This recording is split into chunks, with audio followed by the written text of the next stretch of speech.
Okay, आज हम करते हैं future perfect, sorry future tense. क्या करते हैं? Future tense. अब फ्यूचर के बारे में मैंने ये तो बता दिया आपको कि फ्यूचर के लिए और बाकी टेंस कब कब यूज करते हैं, कब प्रेजेंट सिंपल यूज करते हैं, कब प्रेजेंट कंटिन्यूस यूज करते हैं, कब बी टू फॉर्म करते हैं, कब गोइंग टू का प्रयोग करते हैं, कब बी अबाउट टू का प्रयोग करते हैं।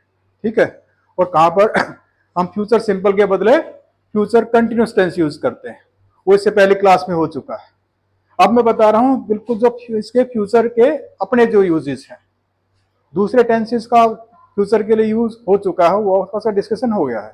अब फ्यूचर का अपना, इनका जो फ्यूचर सिंपल फ्यूचर का बेसिक यूज क्या है? To express the future, pure future.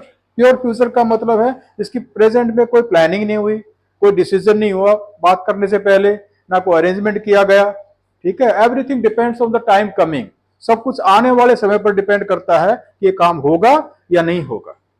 जैसे हम कहें कि कल शुक्रवार होगा, तो सारा का सारा डिपेंड करता है जब कल आएगा तभी होगा, प्रेजेंट में सब कुछ लेना देना नहीं है। तो हम कहेंगे tomorrow will be Friday, right. अगले साल में इतने साल का हो जाऊंगा, जब अगला साल आएगा तब आप एक साल वो बताएंगे। कोई कहता है कि जैसे मैं हो जाऊंगी, मैं अगले साल 20 साल की हो जाऊंगी, तो next by next year January I will be 20। ठीक है, तो उसका अभी से कुछ लेना देना नहीं है। कोई डिसीजन है जो अभी तक नहीं लिया, लेकिन अभी अभी आप डिसीजन लेते बात करते समय, उसके लिए भी हम ये फ्यूचर टेंस यूज करते हैं। ठीक है, जैसे मैं कहता हूं कब जाओगे वहां पर, अभी तक आपने डिसीजन नहीं लिया, अब आप कहते हैं सर कल जाएंगे, तो क्या कहेंगे?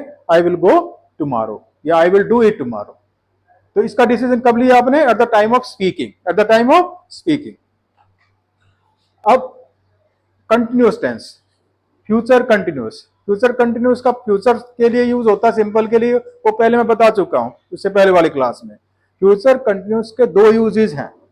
एक तो जो कंटिन्यूस का यूज जैसे प्रेजेंट में हमने किया, at, at the time of speaking, if some action has already been started and it is still going on, it is not complete, it is not complete, तो उसको बताने के लिए हम क्या करते हैं?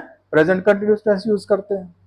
इसी तरह से पास्ट का कोई स्पेसिफिक टाइम आपको आप बात करते हैं, ये कोई घटना से या टाइम बताकर, और उससे पहले कोई काम शुरू हो चुका था और तब भी जारी था, खत्म नहीं हुआ था, उसके लिए आप पास्ट कंटिन्यूस टेंस यूज करते हैं।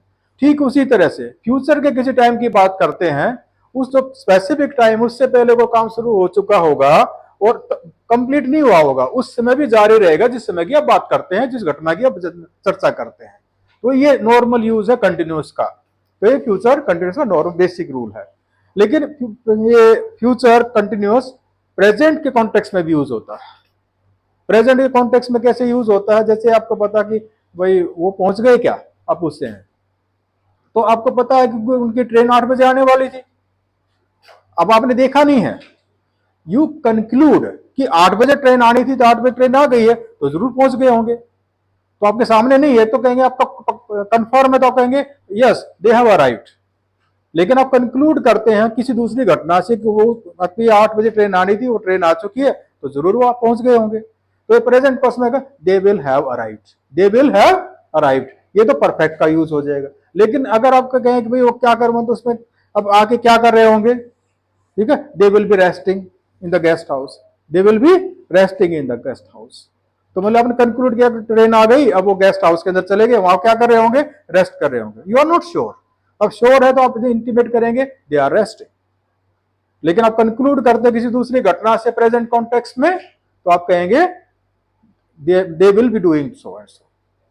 ठीक है, जैसे भाई राम दिखाई नहीं दे रहा है, तो आप क्या कंक्लूड करते? नहीं होता, उसका पता है कि इस समय उसका लाइब्रेरी का टाइम है, तो क्या कहेंगे? He will be sitting in the library, he will be sitting in the library, तो लाइब्रेरी में बैठा होगा। तो ये क्या किया आपने? कंक्लूड किया कोई घटना से या किसी हैबिट से या कोई दूसरी चीज से जिसको आप मतलब कि ये काम अभी हो रहा होगा, जो आपके सामने, you are not sure that it is going on. अगर श्योर है तो आप कहेंगे कि प्रेजेंट कंटिन्यूस टेंस में यूज करेंगे। लेकिन श्योर नहीं, आपके आंखों के सामने नहीं है, just you are assuming, just you are concluding, तो आप उसमें फ्यूचर कंटिन्यूस टेंस यूज करते हैं, राइट। ठीक इसी तरह से परफेक्ट में, परफेक्ट में एक तो बेसिक है कि फ्यूचर का कोई टाइम बताया कि उस समय तक वो कार्य पूरा हो जाएगा, जो परफेक्ट का नियम है। जैसे शाम तक हम अपना काम पूरा कर लेंगे, तो आप क्या कहेंगे? We will have completed our work by today evening, by today evening. ये तो फ्यूचर के लिए है, ये इसका बेसिक रूल, बेसिक यूज है। लेकिन प्रेजेंट कॉन्टेक्स्ट में वही मैंने बताया कि आप पता कोई काम आपको लगता है कि काम हो गया है, लेकिन यू आर नॉट श्योर, आप केवल दूसरी घटना से आप कंक्लूड करते हैं कि अब कोई 8 बजे ट्रेन थी और अब वो पहुंच गए होंगे, तो आप कहेंगे दे विल हैव अराइव्ड। क्या क्या बोलेंगे? They will have arrived. ये फ्यूचर परफेक्ट के दो यूजेस हैं। Future perfect continuous rarely exist, मतलब बहुत कम यूज होता है, बहुत कम यूज होता है। एक तो जनरल हम कहते हैं ना, जैसे क्योंकि हिंदी में तो जैसे बोल देते हैं 2 घंटे से पढ़ रहा होगा, 3 घंटे से पढ़ रहा होगा, और ये जो जनरल यूज है इसका। लेकिन बाकी जो इसका स्पेसिफिक यूज है वो है कि कोई काम शुरू हुआ और चलते चलते किसी स्पेसिफिक टाइम पे कंप्लीट हो जाएगा, पूरा हो जाएगा, उसको बताने के लिए इसका यूज होता है कि अगली जनवरी तक यहां पढ़ते पढ़ते मुझे 2 साल पूरे हो जाएंगे, यानी अगली जनवरी तक यहां मैं 2 साल पूरे कर लूंगा। तो इसमें दोनों टीम है, तो आप टाइम बताया कि कब अपने फ्यूचर का स्पेसिफिक टाइम दिया, और उस समय तक कितना पीरियड आप गुजार चुके होंगे कार्य करते करते, दोनों बातें इसमें बतानी पड़ती है। ठीक है, तो आप क्या बोलेंगे? By next January, by next January I shall या I will have been studying here for 2 years, for 2 years। ये है इसका बेसिक रूल। ओके, लेकिन ये बहुत कम यूज में होता है।